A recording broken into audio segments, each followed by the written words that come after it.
As Donald Trump continues to freak out about this Manhattan District Attorney criminal case against him for his falsification of business records by making hush money payments to interfere with the results of the 2016 election, Donald Trump is making posts about his ownership of beauty pageants. And Donald Trump is saying what a great owner of beauty pageants he was. Let me give you this headline from The Independent back in 2016. Donald Trump boasted about meeting semi-naked teenagers in beauty pageants. Some were as young as 15. And there's audio recording of Donald Trump bragging about that. And 4 women who competed in the 1997 Miss Teen USA said that Donald Trump walked in on them and said some as young as 15. Here's the post that Donald Trump just made about his ownership of beauty pageants. He goes, I owned the Miss Universe pageant for 19 years, did very well with it. It sold to IMG at a great profit and ran for president. Talk about a non sequitur. It was a contest like no other, but now I have one that's even better. Who is the worst, most evil, and most corrupt judge? Would it be Judge Arthur Engoron, Judge Lewis Kaplan, or could it be that my current New York disaster, Judge Juan Merchan, is the worst? So in a case involving hush money payments to an adult film actress, Donald Trump is bringing up his ownership of beauty pageants. It is very strange, but okay, you want to talk about beauty pageants, Donald Trump? Well, this was the audio recording of you bragging about inspecting semi-naked teenagers and naked teenagers during your ownership. And you talk about this on Howard Stern, and you brag about inspecting girls, young girls, like you were a doctor. Disgusting. Here, play this clip. Well, you could also say as the owner of the pageant, it's your obligation to do that. So you have done that. Now, I'll tell you the funniest is that I'll go backstage before a show. Yes. And everyone's getting dressed and ready and everything else. And, no men are anywhere. And I'm allowed to go in because I'm the owner of the pageant, and therefore I'm inspecting it. I'm inspecting. Right, I want to make sure that like everything is good. You're there. Yeah, the dress. Is everyone okay? They're standing there with no clothes. Is everybody okay? And you see these incredible looking women. And so I sort of get away with things like Here is Samantha Holvey, Miss North Carolina 2006, in an interview that she gave a few years back before the 2016 election, talking about what Donald Trump would do. Play this clip. Is it normal to see men in dressing rooms at pageants and the owner of a pageant? No. The director of the North Carolina, South Carolina, Louisiana, and Alabama pageants, it's very much a family atmosphere. She doesn't even go backstage when the girls are getting ready. Only the female chaperones are allowed backstage in the dressing rooms with the girls. I've never had an experience where there were men or directors or anything like that walking back in the dressing rooms. Yeah. As I understand, there you have an experience of something that happened the night before the pageant? Well, not the night before the pageant, but when we were in New York City on the media tour, they were doing a book launch at Trump Towers for the Universal Beauty book, and they had a bunch of former Miss USAs and Miss Universes and all 51 of us, and we did the red carpet, and that was tons of fun. And then they lined us all up, and Trump went down the line, and he shook your hand and, looked you over, looked you up and down, head to toe, and was just checking everybody out. And you thought you felt? I felt very dirty. It was very creepy. It's kind of like when you're at a bar and a creepy guy is checking you out. That was the experience for me. Here's Tasha Dixon, Miss Arizona 2001, talking about what Donald Trump would do. Play this clip. He just came strolling right in. There was no second to put a robe on or any sort of clothing or anything. Some girls were topless, other girls were naked. As Miss Arizona 2001, Tasha Dixon competed in the Miss USA pageant. Donald Trump owned the contest along with Miss Universe and Miss Teen USA for 19 years. Our first introduction to him was when we were at the dress rehearsal and half naked changing into our bikinis. To have the owner come waltzing in when we're naked or half naked in a very physically vulnerable position, and then to have the pressure of the the people that work for him telling us to go fawn all over him, go walk up to him, talk to him. And Dixon has strong opinions about what she thinks were Trump's motivations. I'm telling you, Donald Trump owned the pageant for the reason to utilize his power to get, around beautiful women. Dixon, who lives in West Hollywood, was 18 at the time. Who do you complain to? He owns the pageant. So there's no one to complain to. Everyone there works for him. The year she competed, the theme was empowering women. And after hearing recent audio of Trump talking about women, she decided to speak out. I miss Arizona, so I veer more on the conservative side. But I just like to choose what's right. I want to talk about Miss Universe. Everybody remember Alicia Machado and what Donald Trump said about her, and then remember what happened in the 2016 election. This is back from 1996, 1997, where Donald Trump said that Alicia Machado was heavy, or it embarrassed her in an interview. But watch what she did in response. Play this clip. For the first time in the history of the pageant, viewers can actually participate. There'll be a question up, and the viewers can actually call in and vote. Let's bring up the question. It says, should a pageant title holder be required to maintain her physical appearance during her reign? Why do you think this is an important question the viewers would care about? Well, it's something that really has come up over the last year, and Alicia has done an incredible job. She really has turned out to be one of the great Miss Universes, I will say. And she had a little problem during the middle where she gained a little weight. I don't think so. Yeah, she's probably right. I don't think so. Okay. And so... Well, let's talk about that debate, because it's interesting. The viewers are going to make a decision today, and they're going to vote in one way or the other. Alicia, do you think that should matter? Because after all, you were voted in as being the most beautiful woman in the world. I am the most beautiful woman in the world. I certainly don't doubt that. With 20 pounds or no pounds, I am the most beautiful woman in the world. Do you not think that it's important to maintain a certain look during that year? Yes, of course, but I think all women in the world have a problem with the weight. Right. And I think maybe I had some problem with this, but I'm fine now. And I think 15 pounds is nothing with 20 years old. And I think the most important for the next Miss Universe, and then is no more dinners, no more lunch, no more breakfast, and no more when you travel, diplomatic dinners and parties. I think what Donald's talking about, and I think most people agree, that there is a look to Miss Universe. And more time for go to the gym. It's very important because when you are Miss Universe, you don't have time for nothing.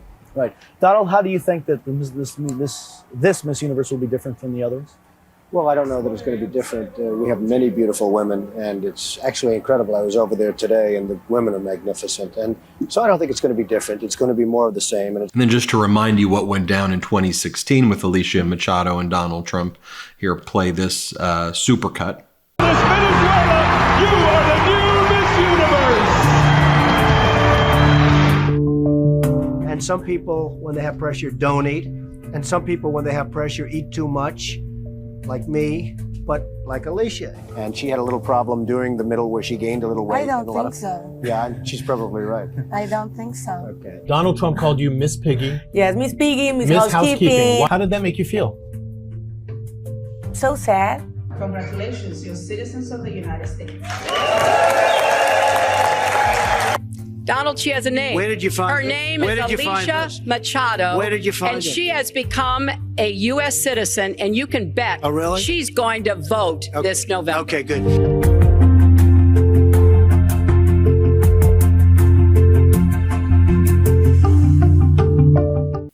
When Donald Trump started making all these xenophobic and hateful statements, there was a boycott of Miss Universe. Here's a video of Donald Trump not showing up to this and the leaders of Miss Universe celebrating that he wasn't going to be there. Play this clip. We saw that Donald Trump announced on Twitter he would not be here for the pageant tonight. How does that change things for you guys? I knew it was going to be gross. I just knew it was going to be gross. I'm the one. And I'm sorry, something interrupted me.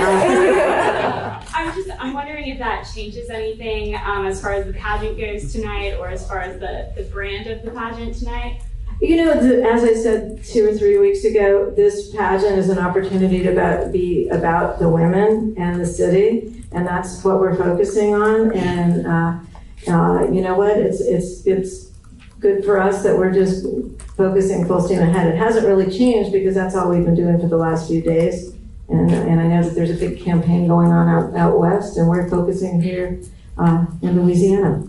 You'll recall that Donald Trump then had his daughter Ivanka growing up become a model for that guy Casablanca, who Donald Trump was close with. And then when Donald Trump was asked what he had in common with Ivanka, here's what he said about her. Play this clip.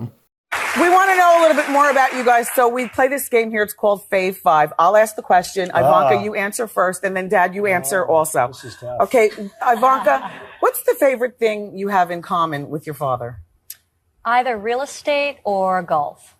Donald, with your daughter? Well, I was going to say sex, but I can't relate that to her. And by the way, on the campaign trail recently at these traveling fascist circus events that Donald Trump calls rallies, Donald Trump continues to say how much he loves women. He's like, I love women. I love women. It's so creepy and weird. Here, play this clip. The day, I mean, I don't want to get into it. It's very demeaning to women, and I love women more than I love anything. I love women. But it's very demeaning. And then before that, recently, Donald Trump says how much women like him. Play this clip. Then they say women don't like him. I think women like me. I've never had a problem. Never had a big problem. Well, here's a video of Donald Trump speaking about, this is on Howard Stern, a recording from Donald Trump talking about Lindsay Lohan and his views about her. When Donald Trump was saying this, Lindsay Lohan was 18 years old. Play this clip. What do you think of Lindsay Lohan, Howard? I think she's hot. There's something there, right? Yes. But you have to like freckles. I've seen a close-up of her chest. Yes. And a lot of freckles. Are you into freckles?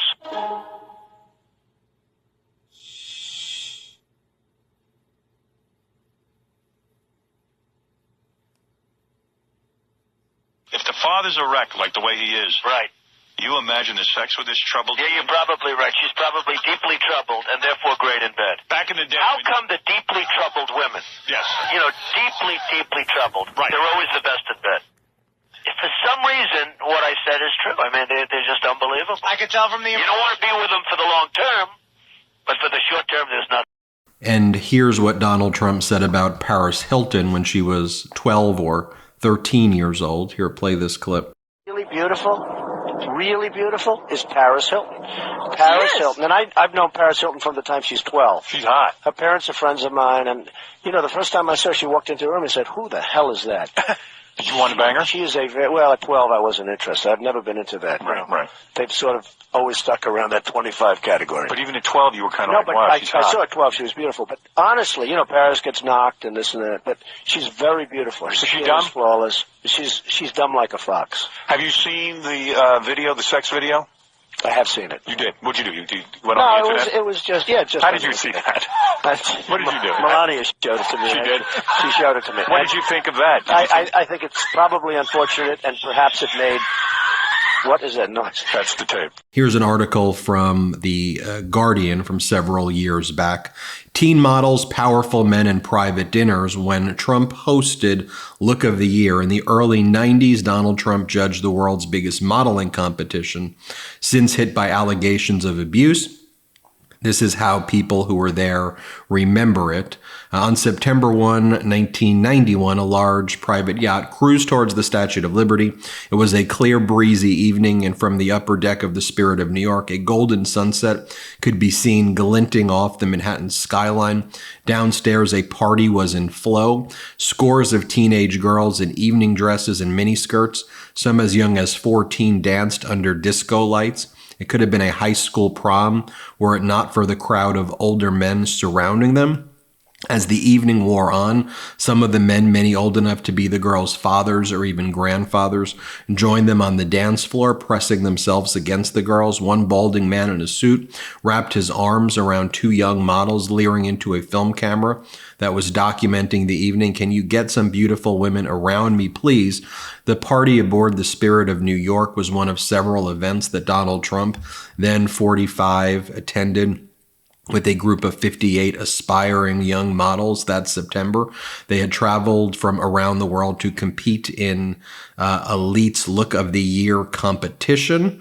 And that was run by John Casablancas, who Donald Trump then had Ivanka become a model for Casablancas while that was going on. By the way, here is the clip of Donald Trump at a recent speech that he gave before the Young Republicans of New York. This was his message to the Young Republicans, was that the most courageous thing he's ever done in his life, and he said that a general told this to him as well, he claims, was that when Donald Trump said that when he bragged about sexually assaulting women, that it was locker room talk, that a general said that, look, I've seen people get killed in war, but when you called that locker room talk, sexually abusing women, that was the most heroic act that we've ever seen. That's what Donald Trump's telling the young Republicans. Here, play this clip. But I went onto that stage just a few days later, and a general, who's a fantastic general, actually said to me, "Sir, I've been on the battlefield. Men have gone down on my left and on my right. I stood on hills where soldiers were killed. But I believe the bravest thing I've ever seen was the night you went onto that stage with Hillary Clinton after what happened. And then that woman asked you the first question about it. And I said, locker room talk. It's locker room talk. What the hell? What are you talking? Locker room talk." That was not a great... All right, so Donald Trump, you want to talk about beauty pageants? We can talk about beauty pageants. We'll talk about your history with beauty pageants. Like everything you've touched, utterly depraved, utterly disgusting. I'm Ben Meiselas. This is the MeidasTouch Network. Hit subscribe. Let's get to 3 million together. Thanks for watching. Hit subscribe. Enough! Send it to the big house, not the White House. Get the new exclusive tees, mugs, and stickers right now at store.meidastouch.com. That's store.meidastouch.com.